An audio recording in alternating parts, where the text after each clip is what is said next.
जो मुस्कुरा रहा है उसे दर्द ने पाला होगा, जो चल रहा है उसके पाँव में छाला होगा। बिना संघर्ष के इंसान चमक नहीं सकता, जो जलेगा उसी दिए में उजाला होगा। संघर्ष ही तो जीवन की आत्मा है, जितना कठिन संघर्ष होगा उतनी ही शानदार जीत होगी।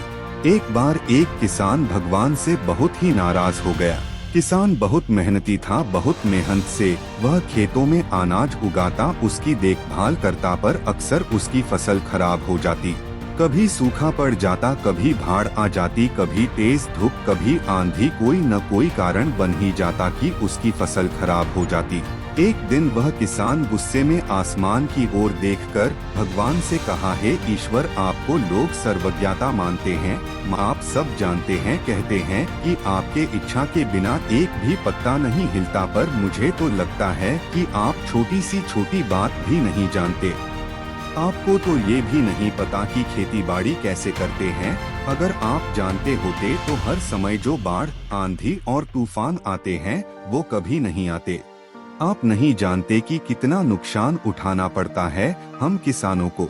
यदि आप मेरे हाथ में यह शक्ति दे दे कि जैसा मैं चाहूँ वैसा मैं मौसम कर दूं, फिर आप देखना मैं अन्य के भंडार लगा दूंगा।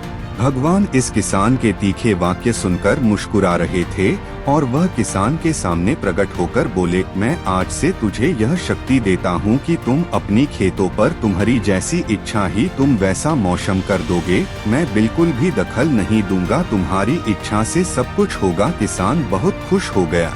किसान ने गेहूं की फसल अपनी खेतों में बोई।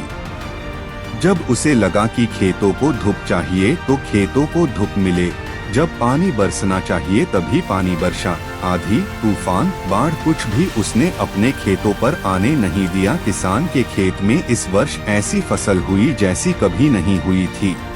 हरी भरी लहलहाती फसल, मन ही मन वह बहुत खुश हो गया और सोचने लगा, अब सबूत के साथ दिखाऊंगा भगवान को कि इसे कहते हैं शक्ति का सही उपयोग। मेरी सफलता देखकर उन्हें अपनी नियम जरूर बदलने पड़ेंगे। कुछ दिन गुजरे, फसल कटने को तैयार हो गए। किसान बहुत उत्सुकता के साथ फसल को काटने लगा, पर जैसे ही उसकी नजर गेहूं की बाली पर गया तो उसने अपना सिर पीट लिया और वह रोने चिल्लाने लगा। गेहूं की एक भी बाली के अंदर गेहूं का दाना नहीं था, सारी बालियां अंदर से खाली थी। किसान बहुत दुखी हो गया। उसने भगवान को रोते हुए फिर पुकारा, हे प्रभु, तुमने ये मेरे साथ क्या किया? क्या तुमने मुझे कोई सजा दी? भगवान बोले, पुत्र, ये तो होना ही था। तुमने पौधों को संघर्ष करने का मौका ही कहाँ दिया ना, तो तुमने उन्हें।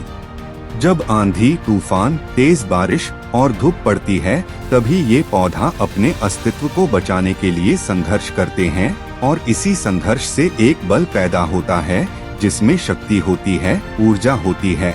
और यही ऊर्जा पूर्ति तेरे गेहूं के दानों की तरह जो नहीं फूटी, तूने उन्हें कठिन परिस्थितियों से गुजरने ही नहीं दिया जहां उनके अस्तित्व का जन्म होता। सारे बालियां इसीलिए खाली है, इसमें एक भी गेहूं का दाना इसलिए नहीं है क्योंकि तुमने अपने पौधों को संघर्ष कराया ही नहीं। याद रखिए, स्वर्ण में सवर्णीय आभात तभी आती है जब वह आग में तपने, गलने और हथौड़े से पीटने जैसे संघर्षों से गुजरता है।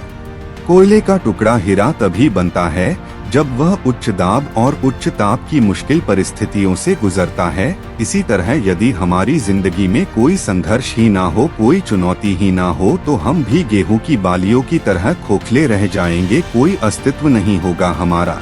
विपरीत परिस्थितियाँ, चुनौतियाँ, समस्याएं हमें और अधिक निखारती है। यदि जीवन में कठिन परिस्थितियाँ और चुनौतियाँ आए तो घबराना मत, बल्कि सामना करना, विश्वास करना कि आप और अधिक निखर जाओगे और अधिक मजबूत बन जाओगे।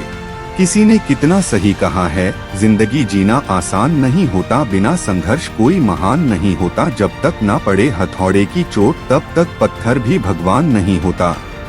अगर आप अभी तक हमारे चैनल को सब्सक्राइब नहीं किए हैं तो सब्सक्राइब कर ले ताकि इसी तरह के इंस्पायर स्टोरी आप तक पहुंच सके। मिलते हैं अगले इंस्पायर स्टोरी में। Take care, bye bye.